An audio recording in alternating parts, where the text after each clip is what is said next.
Shalom teman-teman. Hai. Shalom. Balik lagi di Story Simple Truth of Youth.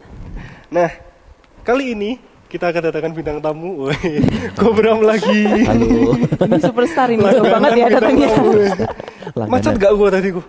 Enggak sih? Enggak. Lancar aja. Iya, kalau macet aneh sih. Sekarang karantina macet. Kan deket-deket mau Lebaran ya? Masih jauh padahal. Nah, hari ini kita akan ngobrol tentang bagaimana kita tetap teguh dan menjadi terang. Maksudnya bukan menjadi lampu. Philips. Tapi gimana nih maksudnya ya, tetap teguh dan menjadi terang. Langsung aja biar jelas kita tanya narasumber. Ini yang menakutkan. Ayo. Gimana kok cara kita buat menjaga prinsip kita, tapi tidak mengubah kita menjadi orang yang tertutup. Nah, Tutup. sebelumnya saya setuju banget. Setiap orang harus punya namanya prinsip dong. Prinsip. Ya kan? Nah, bahkan setiap anak muda pun dari sejak kalian muda sebenarnya harus mulai membangun namanya prinsip. Firman Tuhan ngomong ada 2 tipe rumah kan yang dibangun di atas Batu. batu, satu di atas pasir. Dan salah satu yang kita bisa bicarakan yang membangun di atas batu itulah prinsip kebenaran. Nah, namanya prinsip itu harus dipunyai buat teman-teman yang hari ini punya pertemanan lah, entah nanti di SD, SMP, SMA, kuliah. Kalau besok yang ada yang ngekos itu lebih seru lagi karena itu benar-benar menguji namanya prinsip hidup kita. Nah, udah ngalami sih masalahnya kan. Nah, sebenarnya ketika nanti kita masuk di terjun namanya apa ya, komunitas atau di ekosistem pertemanan, wah, itulah sebenarnya nanti akan gesekan mulai terjadi, ya kan? Ketika kita punya prinsip, teman kita punya prinsip, kemudian prinsip kita harus berbenturan dengan mereka. Nah, itu yang paling seru, ya kan? Nah, seringkali ada satu kondisi di mana prinsip kita harus yang kalah, tanda kutip, ya kan? Prinsip mereka yang ya udahlah kita yang ikut jalan mereka, gitu kan? Nah, tadi yang ditanyakan kan supaya kita nggak tertutup, ya kan? Iya. Nah, sebenarnya gini, satu yang jadi fondasi dasar omongan kita sore hari ini, kita tidak diciptakan untuk menjadi people pleaser, orang yang harus nyenengin semua orang, ya kan?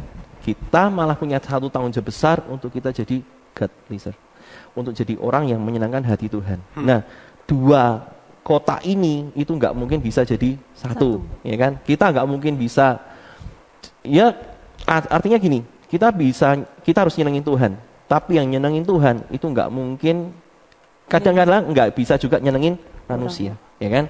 Yang nyenengin manusia kadang bisa nyenggol Tuhan, kadang juga enggak. Nah, tapi yang kita harus prioritaskan dalam hidup kita harus nyenengin Tuhan dulu. Nah, di situ ada namanya salib, kita berharga, ya kan? Nah, kembali lagi ke pertanyaan tadi, supaya kita nggak tutup gimana? Nah, saya mau garis bawahi, ketika saya dulu kuliah, saya punya nickname Pak Pendeta. Artinya gini, teman-teman saya tahu prinsip saya, teman-teman saya tahu prinsip hidup saya. Tetapi di situ itu pintar-pintarnya kita nanti bisa membawa diri, ya kan, di mana prinsip kita itu nggak membatasi pertemanan kita, tapi itu juga nggak menggoyahkan prinsip kita. Itu yang paling susah di situ. Nah, tapi yang saya mau garis bawahi dulu gini, kita tidak diciptakan buat nyenengin semua orang. Dan prinsip kita nggak harus jadi kita pribadi yang tutup, enggak. Bahkan terkadang ketika kita keluarkan prinsip kita, orang-orang jadi tahu, oh, khusus masalah ini orang ini nggak bisa diganggu-gugat. Malah mereka jadi respect sama kita ketika mereka tahu prinsip kita. Beda malah dengan orang yang kesana yuk, kesini yuk. Jadi orang ini malah terombang-ambing, malah jadinya orang ini nggak bisa dihargai. Salah satu kunci sih mungkin di situ sih. Ini malah jadi kepikiran juga sih, prinsip. Nah, sebenarnya yang kita bisa sebut prinsip di dalam hidup kita, itu apakah selalu prinsip yang berhubungan sama firman, atau bisa itu prinsip yang kita temuin sendiri, bahkan bisa juga mungkin itu hal yang nggak usah kita jadiin prinsip, tapi malah kita pegang terus gitu. Hidup kita kan nanti akan berjalan, ya. Jadi terkadang ada beberapa hal yang, ambil contoh aja gini, bisa nggak asumsi jadi prinsip? Bisa. Kita mengasumsikan satu ya, kita berpikir kayaknya ini gini deh, itu jadi satu prinsip bisa. Bisa. Tapi saya katakan gini, nanti kita berjalan dengan waktu, setiap prinsip hidup kita itu harus punya keselarasan dengan firman Tuhan. Kalau firman Tuhan nggak selaras dengan prinsip kita, tahu dong, yang harus kalah yang mana? Prinsip kita. Nah, ambil contoh aja di pertemanan. Di firman Tuhan, lebih berbahagia memberi daripada menerima. Ya, ketika kita pertemanan, kita prinsipnya saya nggak mau give and take. Saya maunya take dulu baru give, ya kan? Wah, itu jadi satu masalah ya kan? Padahal firman Tuhan ngomong kita belajar untuk memberi dulu. Terus gini, Vanessa sama Yohanes misalnya, lebih suka mana? Orang yang ringan tangan, senang bantu, atau yang berpangku tangan, gitu kan? Itu kan satu prinsip, ya kan? Iya. Satu prinsip. Ambil contoh saya punya satu prinsip tentang waktu, ya dulu lebih ketat lagi. Saya lebih suka menunggu daripada ditunggu. Nah, itu prinsip. Tapi apakah itu berhubungan dengan firman Tuhan? Iya. Ya. Iya. Iya. Ya. Oh, Iya kan? Kalau nanti dicari bisa kok. Nanti dicari kebenarannya Banyak loh malahan ya. ada. Nah, prinsip kita, pokoknya setiap prinsip hidup kita harus mulai diselaraskan. Kalau saya punya saran gini, teman-teman hari ini di pertemanan, coba misalnya hari ini ya, buat teman-teman yang nonton, coba deh ambil satu kertas, ditulis deh 5 prinsip pertemanan yang kira-kira kalian hari ini ambil apa. Terus coba dicocokin, kira-kira prinsip ini selaras nggak dengan firman Tuhan. Kalau kesulitan, tanya kakak, tanya mungkin teman yang lebih tahu, atau kalau perlu tanya pembina. Nah, coba diselaraskan. Kalau memang prinsip yang kalian ketahui itu nggak selaras dengan firman Tuhan, mulai belajar.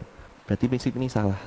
Aku harus ubah dan cari satu prinsip yang baru yang selaras dengan firman Tuhan. Kalau kejauhan bisa tanya orang tua kali ya. Nah, itu orang tua harus lebih dulu.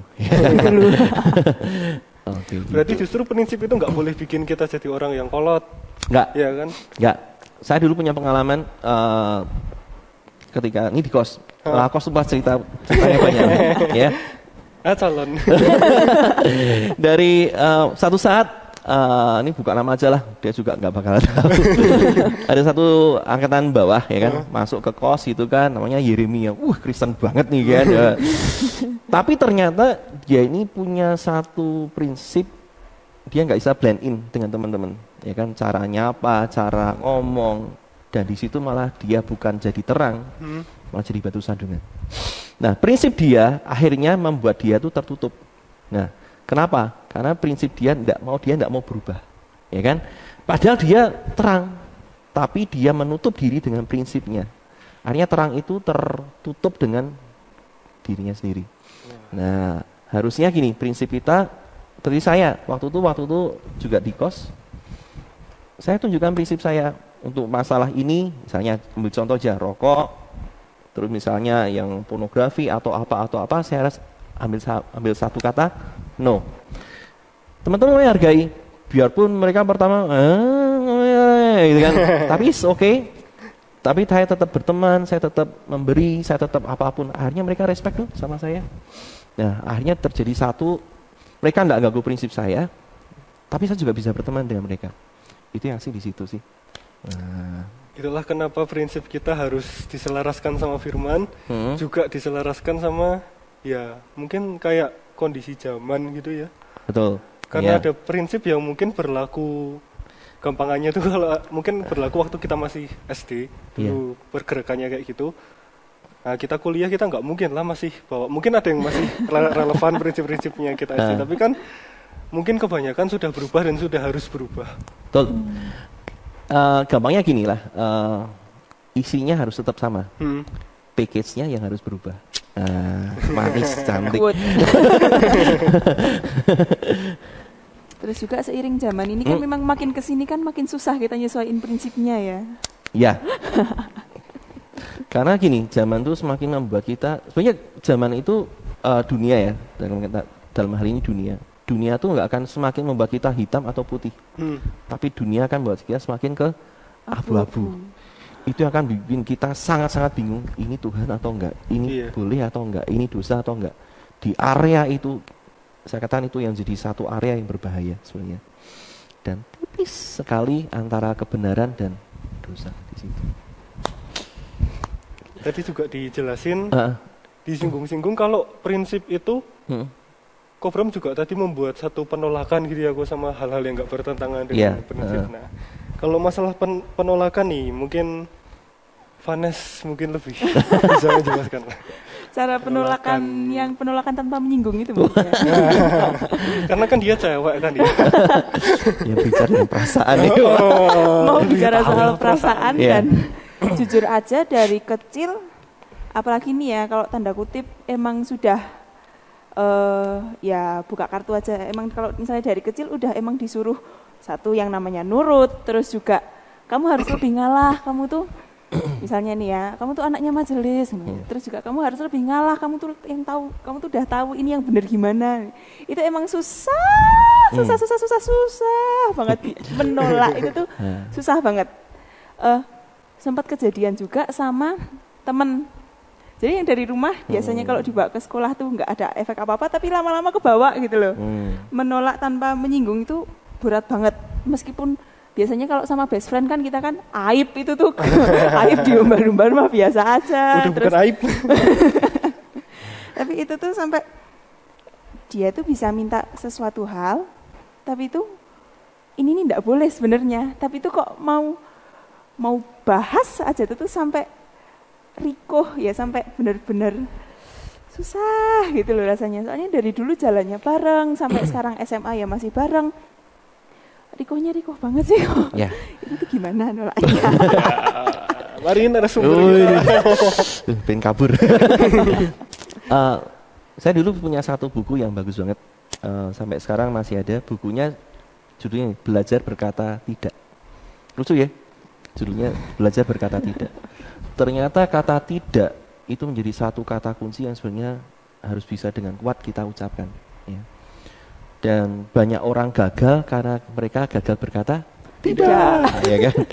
Tapi yang jadi masalah ketika kita berkata tidak, kita berpikir kan, respon orang tuh nanti gimana ya? Ya, itu yang jadi satu yang scary, ya, menakutkan. Saya katakan kembali ke tadi awal, kita bukan orang yang akan bisa menyenangkan semua orang. Kadangkala kita juga akan bisa, tanda kutip, menyakitkan. Tapi satu hal gini, ada namanya seni berbicara, seni untuk menolak, seni untuk nggak menolak gitu kan. Ini apa-apaan sih gitu kan. Jadi belum selesai udah bilang. tapi sebenarnya gini, itu bisa dipelajari, itu satu proses ya. Nanti teman-teman bisa deh cari. Buat saya sih lebih asik, lebih cepat cari mentor, cari pembina. Kalau kamu dalam kondisi ini, kalau kakak dalam kondisi ini, atau papa atau mama dalam kondisi, enaknya harus ngomong apa sih gitu kan. Di dalam hal itu kita nanti bisa, oh iya ya nih kok nolaknya lebih halus ya, ini nggak bakalan nyinggung, ini lebih enak dan lebih enak didengarkan. Tapi yang pasti gini, kalau dari teman-teman, nah itu juga kualitasnya dicari tahu. Kalau memang itu kualitasnya seorang sahabat, orang tuh harusnya punya gini, kita berkata tidak bukan untuk kita pisah nih ya, enggak, ya kan? Artinya gini, mereka tetap ngasih satu namanya ruang untuk kita ngasih penjelasan.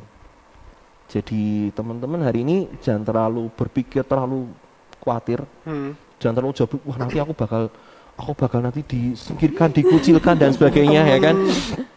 Tapi yuk belajar berkata, sorry banget aku dalam hal ini aku nggak bisa gitu kan. Kalau kamu hargai aku, kamu paham aku sorry dalam hal ini aku nggak bisa. Atau dalam hal mungkin teman-teman yang paling tahu lah kondisi harus ngomong seperti apa. Tapi yang pasti gini, ada saatnya kita akan berkata tidak. Dan kadangkala kita harus berkata tidak dengan tegas. Jangan sampai budaya orang timur, ini kadang kan ada guyonan kan, ya atau enggak. Jangan ya yang enggak ya kan. Akhirnya kita karena kita nggak bisa ngomong ya atau kita nggak bisa ngomong enggak, akhirnya kita terjebak ke ya yang enggak ini. Jadi kita malah jadi satu yang kerancuan. Nah saran saya sih, yuk mulai belajar, mulai pelajari. Kalau ada kakak pembina atau orang tua, konsultasi deh, cerita. Kalau dalam kondisi ini aku enaknya ngomong apa sih, gitu kan? Biar lebih enak dan nanti kelamaan kita kan lebih tahu. Oh ya, cara nolaknya gini. tanpa kita harus kehilangan pertemanan itu. Cukup menjawab nggak ya? Cukup menjawab. Sebenarnya ini benar-benar emang kayak twing. Soalnya Vanes ngalami, benar-benar ngalami kok Bram. Jadi Vanes tuh buka kartu aja ya. Yeah. Semasa SMA, emang kok ya masih SMA nih? Sudah alumni. Selamat. Aduh, malah pas yang lain. Jadi udah dari kelas 2 itu, Vanes itu tuh emang sering biasanya kalau temen yang searah gitu kan, ya biasa ya tebeng-tebengan, bareng-barengan gitu. Ini cewek temennya ya. Jadi tuh kadang tuh, oh ya aku anterin gitu. Kadang dia tuh juga, dia kan 3 bersaudara. 3 bersaudara biasanya motornya tuh dipakai kakaknya gitu loh. Jadi kadang kalau misalnya pulang, kalau misalnya ngangkut juga kan 2.000 kan ya. Lumayan ya. Lumayan itu 2.000 seminggu bisa 14, dapat. udah berapa? 12.000. 12.000. Yeah. Jadi kan kadang kan ya udah ya bareng aja nggak apa-apa. Oke nggak apa-apa. Ya udah lama-lama itu akhirnya udah saking biasanya gitu, biasanya di drop di pertigaan. Jadi dia dari situ jalan. Nggak jalan, ya masih ngangkut sih soalnya. Mandan Kedu. Mandan Kedu. Lumayan jauh. Ini kok ya kayaknya udah bisa bayangin ceritanya kemana dia. Buat yang nggak tahu bisa cek di Google Maps. Nah, terus tuh sampai udah rapotan gitu, terus masih jalan lagi. Sampai lama-kelamaan tuh, sampai Vanes juga sudah trusty banget itu, sampai udah percaya banget. Ini kalau mau di depan nggak apa. Tapi pertamanya ya emang berhenti di pertigaan itu, terus dia turun. Tapi kok lama-lama kok dia kok makin maju. Lama-lama sampai depan rumahnya. Jadi emang pertama-tama tuh kan, ini lama-lama kalau gini juga bensin boros. Jadi itu kejadian udah berlangsung hampir selama 1,5 tahun dan Vanes nggak pernah bilang orang tua loh. Wow. Vanes nggak pernah bilang orang tua. Vanes bilang kebongkar dong nih. Iya kebongkar. Jangan bilang-bilang orangnya Vanes. Vanes nggak pernah bilang orang tua, bahkan bilangnya ke pacar tuh kalau misalnya kamu dari mana sih? Oh habis ini, alasan terus. Jadi itu benar-benar kayak orang tua aja nggak pernah tahu, tapi kok malah aku ngedefend ngelindungi temenku gitu. Terus itu selama 1,5 tahun tuh gitu terus, sampai kadang Vanes belum ngasih kunci dia tuh udah nyaut gitu loh. Tapi Vanes akhirnya ini nggak bisa gini terus nih, soalnya kan nggak bisa bohong kalau misalnya uang minta terus kan. Lama-lama kan kecentok di situ. Akhirnya Vanes cerita ke papa langsungan yang biasanya ngasih uang bensin. Dan itu langsung, kok iso toh? Kok bisa? Akhirnya ya papa bilang, ya mbok omong ojo toh, apa meneh iki kedu kan jalan besar ya. Kamu tuh anak cewek mana gini ya. Ya emang 15 menit ceramah tapi worth it sih. Habis itu bisa bilang enggak. Ternyata dia enggak cuman sama Vanes, ternyata juga ngincer orang lain juga ternyata. Dan itu malah yang lebih jauh rumahnya loh kok daripada Vanes. Tapi ya Vanes bilang enggak dan akhirnya dia bisa, ya udah enggak apa-apa, emang Kedu jalannya gede, aku mudeng gini. Jadi kalau besok-besok mau dianterin, aku mau minta tolong anterin ya sampai situ aku ya enggak apa-apa. Okay. Dan hasilnya di luar ekspektasi sih. Soalnya dia ternyata bisa menerima. Bisa menerima, soalnya dia itu orangnya ya, kalau misalnya kamu lihat ini ya nggak apa-apa sih. Kita kan udah pernah ngelaluin ini. Dia itu orangnya itu blak-blakan banget. Kalau misalnya dia nggak suka ya bilang nggak suka. Kalau misalnya dia bilang aku nggak suka sama kamu, bahkan itu mau main kasar ngomongnya, wah, terus juga orangnya statusan. Jadi masalah gini sih, kita tuh kadang membiarkan ketakutan berbicara lebih keras, ya kan? Akibatnya kita nggak berani ngelangkah. Kita membiarkan kekhawatiran juga bicara, akhirnya kita 1,5 tahun bayangin, kan? 1,5 tahun. Ada satu sisi di mana kayak dimanfaatin, kok aku malah jadi yang dulunya nawarin pertolongan malah jadi terikat, yang dulu jadi tuan sekarang jadi hamba, tanda kutip gitu. Nah, saya mau katakan, soalnya kembali ke tadi sih prinsip. Ketika kita punya prinsip, ini sudah nggak bisa dibiarin. Artinya di prinsip tadi telat berbicara, ya kan? Hanya ada pembiaran sekian waktu baru jadi, gitu kan? Tapi nggak apa-apa, itu jadi satu pelajaran. Ya kan? Tapi yang bikin agak sakit itu dia udah jauh itu juga bensinnya nggak ganti kok.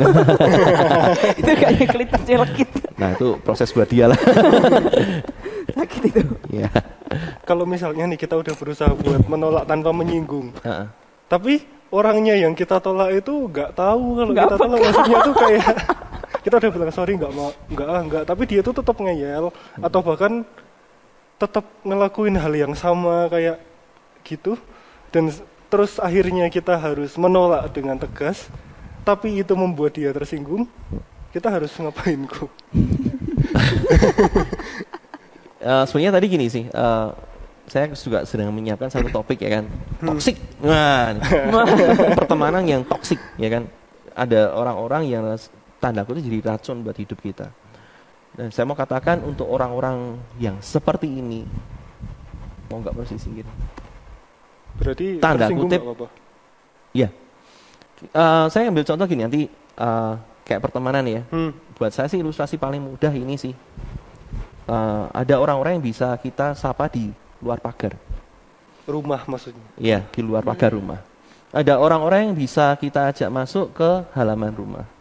Ada orang-orang yang bisa kita ajak masuk ke ruang tamu rumah kita. Tapi ada orang-orang yang bisa kita ajak masuk bahkan sampai ke ruang makan, bahkan ruang tidur kita. Hari ini kita harus bisa prioritaskan orang-orang terdekat kita itu masuk di ruang mana, ya kan? Kalau ada orang-orang yang harusnya itu di luar pagar, tapi dia sudah mulai masuk ke halaman rumah, misalnya kita enggak, posisimu di sini. Kita mulai ambil satu jarak, kita mulai ambil satu jarak yang satu garis yang kuat. Biarpun mungkin rasanya kok kamu kayak nyingkirin saya sih, gitu kan? Tapi kita mulai prioritas enggak. Karena kamu seperti ini. Ya kita mungkin nggak bisa ngomong frontal seperti itu ya. Tapi kita tahu ini kalau orang semakin ke dalam semakin berbahaya. Ini harusnya taruh di luar aja. Ada juga orang-orang yang bisa masuk di halaman, bisa masuk di ruang tamu. Sampai situ aja. Kita mulai keep. Ini aku sebenarnya punya satu cerita yang ini tahu dalam banget aku pengen cerita. Tapi rasanya nggak bisa sama orang itu, jaga. Kita harus benar-benar sampaikan, misalnya kita punya cerita yang dalam, ke orang-orang yang bisa kita ajak masuk sampai ke ruang makan, ke kamar tidur kita, bahkan ruang keluarga. Nah, akibatnya gini, buat saya, kita harus mulai prioritaskan ya, yang toksik yang mana, yang rada toksik, yang sudah sembuh, yang sehat banget, itu gimana? Yang matu-matu gimana kok? Nah, kadang-kadang memang kita akan nanti belajar apa ya, berkembang sebagai pribadi yang lebih dewasa. Kita menghadapi hal seperti ini. Ada kalanya kita nyakiti, iya pasti kita nyakiti. Tapi dari situ kita belajar. Artinya nggak ada proses belajar tanpa jatuh, itu nggak ada. Jadi kalau hari ini teman-teman pernah nyakiti, bisa dipulihkan? Bisa kok. Ya, tapi jangan juga sengaja terus kita nyakiti orang juga enggak. Tapi artinya kalau ada satu misal kita sampai satu saat kita kelepasan ngomong yang nyelekit, yang pedes, aduh nyakiti nih. Kita bisa pulihkan itu kok, kita bisa. Biarpun memang bisa jadi balik atau enggak, bisa jadi ada dua kemungkinan. Tapi yang saya mau katakan, tadi yang Yohanes bisa sampaikan, untuk orang-orang tertentu itu kalau sekali enggak mudeng, tatap 2 kali, ajak ngomong berdua, kalau memang enggak bisa ya sudah. Mungkin buat saya sih 3 kali cukup. Kamu enggak bisa lagi masuk di lingkaran yang lebih dalam lagi di hidup saya. Itu. Rasanya sakit ya? Banget. Berarti kalau semisal udah sampai 3 kali dia masih tanda kutip masih nempel gitu, kita pelan-pelan jauhin gitu kok. Itu caranya macam-macam ya, triknya ya. Tapi kita mulai batasi. Kamu sudah termasuk terlalu jauh deh. Ini kamu harusnya masuk di halaman. Kamu tidak bisa masuk ke rumah saya. Kita mulai dorong dia. Entah di intensitas kita chat, entah dari cara kita bicara. Nanti dia kan mulai sadar, oh ya, kayaknya dalam hal ini, kecuali ya kayak itu kalau dia nggak sadar ya. Kalau itu memang kalau itu perlu ya bisa dengan tatap muka berdua, atau kalau perlu ini buat saya sih langkah terakhir ya, datangin orang ketiga sebagai penengah. Itu tapi itu buat saya final solution ya kan. Jadi mungkin teman dekatnya dia lagi juga untuk bisa nyampein. Itu kayaknya kalau misal cewek-cewek atau cowok-cewek gitu masih lebih umum daripada cowok-cowok enggak sih kalau deketin orang ketiga. Biasanya kalau cowok-cowok itu kalau nggak bisa langsung selesaiin di tempat. Oh, lebih cepat. Tapi itu nggak cuma lebih cepat loh, itu lebih langsung besoknya lah nggak sampai 1 jam habis tanda kutip ya selesai gitu tuh langsung sudah selesai. Kalau cewek mah oke selesai kebawa sampai punya anak mungkin.